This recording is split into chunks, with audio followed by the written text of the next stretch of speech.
Welcome to today's edition of Midweek Peak. I'm Nancy Taylor.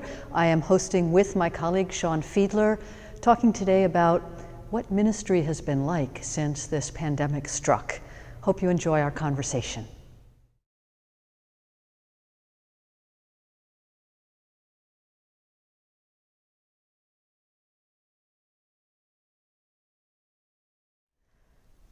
Everything has changed. You know, this is such a relational entity, a church, and it's gone from being, as opposed to transactional.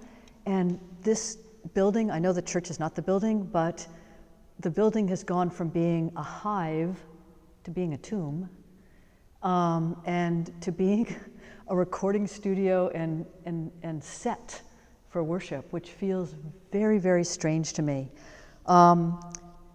And we know the building isn't the church, and yet the building serves as that gathering locus. People team to it and gather in this space.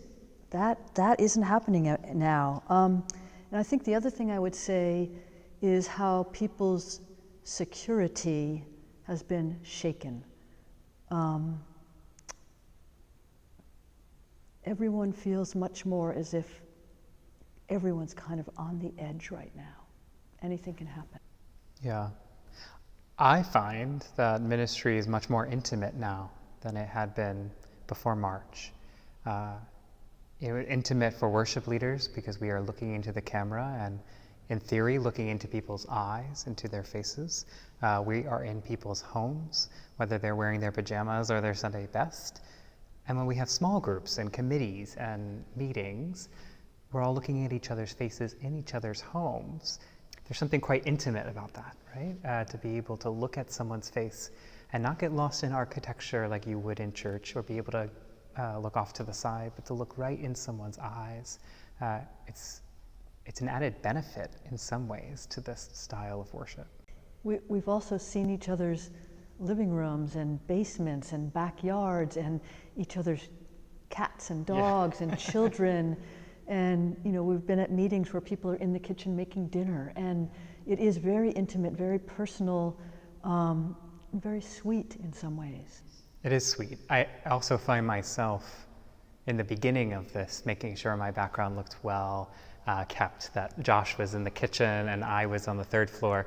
And at this point, I think 6 months in, I care less about that. So you may see, books piled up. Like the last meeting we were in together, and Josh needed the computer that you were using, and so he had to come in and take it out from underneath you right there. Yeah, it sort of doesn't matter anymore. Yeah. It's just real life.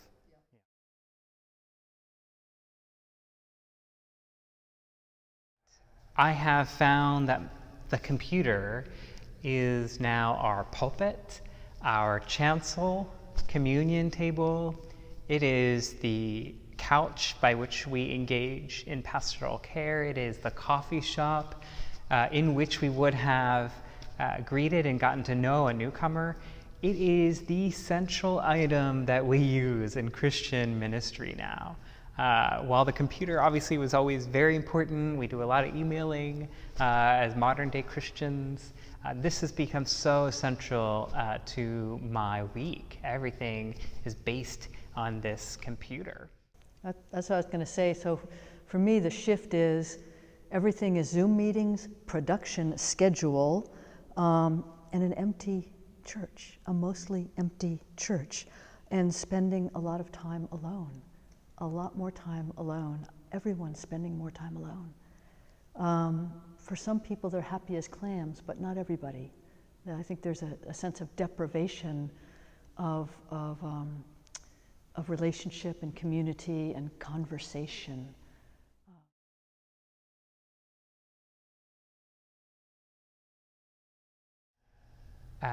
Throughout the week, I spent a lot of time preparing for worship.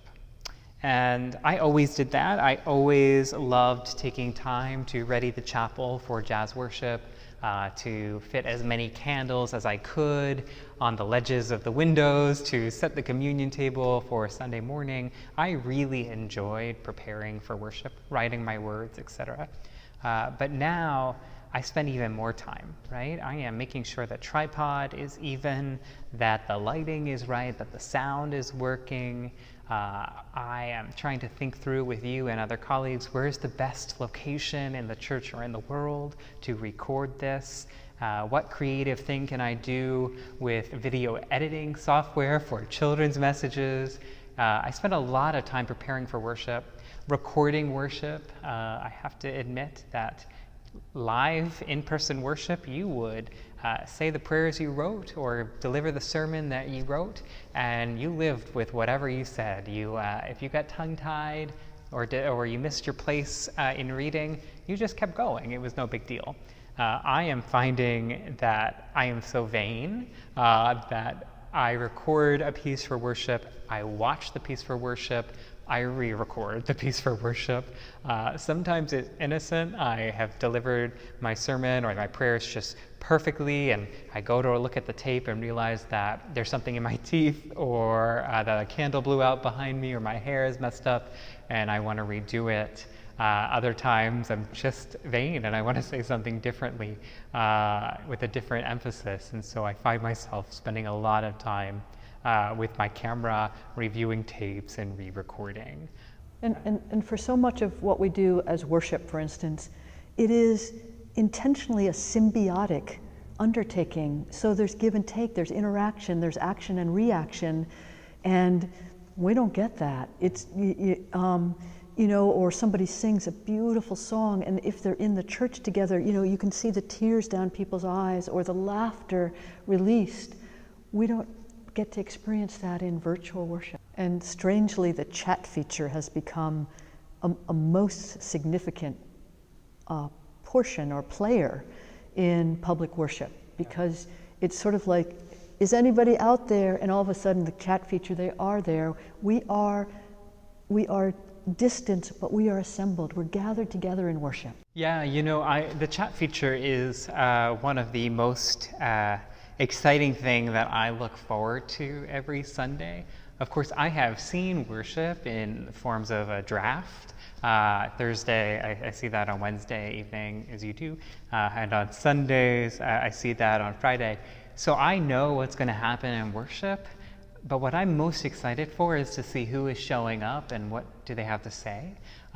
It is like throwing the doors wide open in the church and watching people walk in to the narthex. It is just exciting to read their names. It brings me a lot of joy to see who is joining us for worship each week. They're also getting very chatty during worship, and I wonder what's going to happen when we're all back in the building together. Everybody's going to be poorly behaved.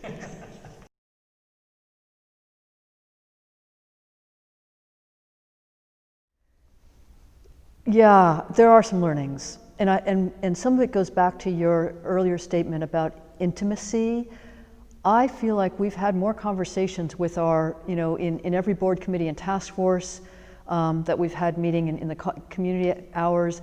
We're doing check-ins, and I think we're doing a deeper dive into a check-in. We're hearing more personal stories than we did before, and that's a learning we need to take outside of this pandemic into real life.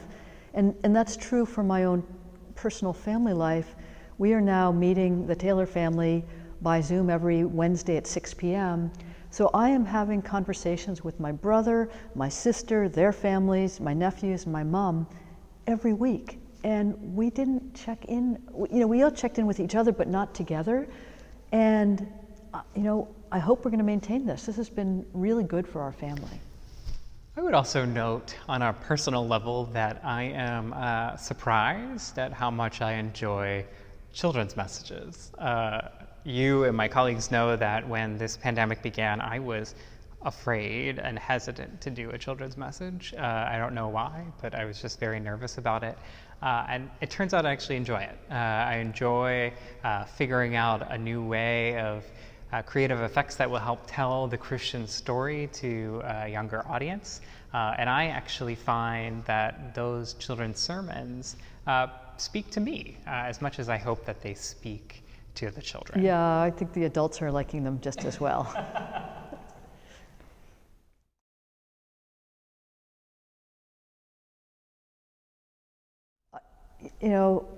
it's been watching people who have lost loved ones.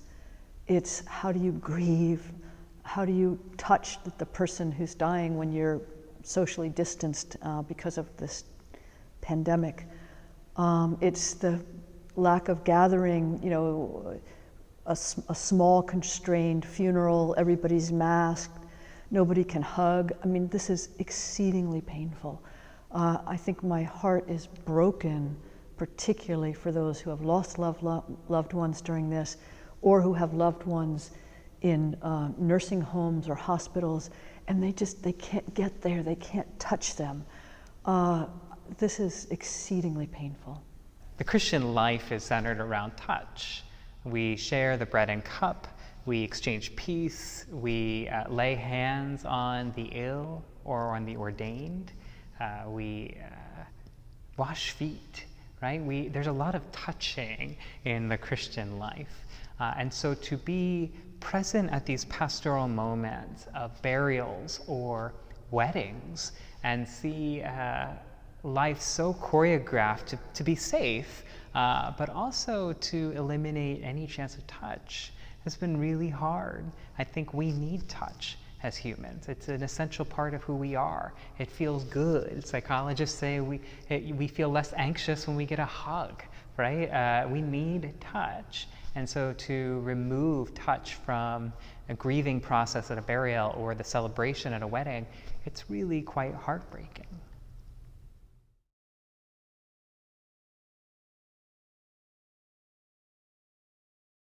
That you look at the national trends, and there's so much data right now about how people flocked to virtual church in March because it was an option that was made available to them. And sometime after Easter, those numbers that just bumped up church attendance around the country started to fall again, back to the numbers they had. And I just want to say, we haven't lost attendance. People have stuck with us in worship. They are joining this church. We have new members that are interested in this church. We have folks who are wanting to join small groups and newcomers at coffee hour. It gives me hope because I'm reminded that God's not done with us yet. God still has a lot of work and energy to give to Old South Church in Boston, and that's hopeful. That gives me hope, and I think one of the keys to that, one of the reasons Old South was able to negotiate that quite sudden turn from in-person to remote was some of our young staff like you, like Jamie, like Catherine, like Kate, who really were able to just get on that technology and make it work for us. So I'll take some credit for having young people on the staff, but you guys made all this happen. We are learning a new language and we're doing it. We're doing it, even in our old age, even at 350 years old. Something else that gives me hope is science. Science is going to come through for us one of these days, and we have so many people in labs who are members of this church, so many doctors, so many nurses, so many scientists, and all attention has turned to them, and we need them, and they're doing it, and they're working hard, and they're doing it the right way, process, procedure, experiment, test. We're going to get there. The other thing that gives me hope is you. This congregation has just been so amazing. I'm so proud of you. I'm awed by you. I'm touched by you. This has been so hard, for some of you harder than others, but this congregation has really pulled together and has been there for each other and has continued to be in ministry despite what you're dealing with in your own lives. You give me hope.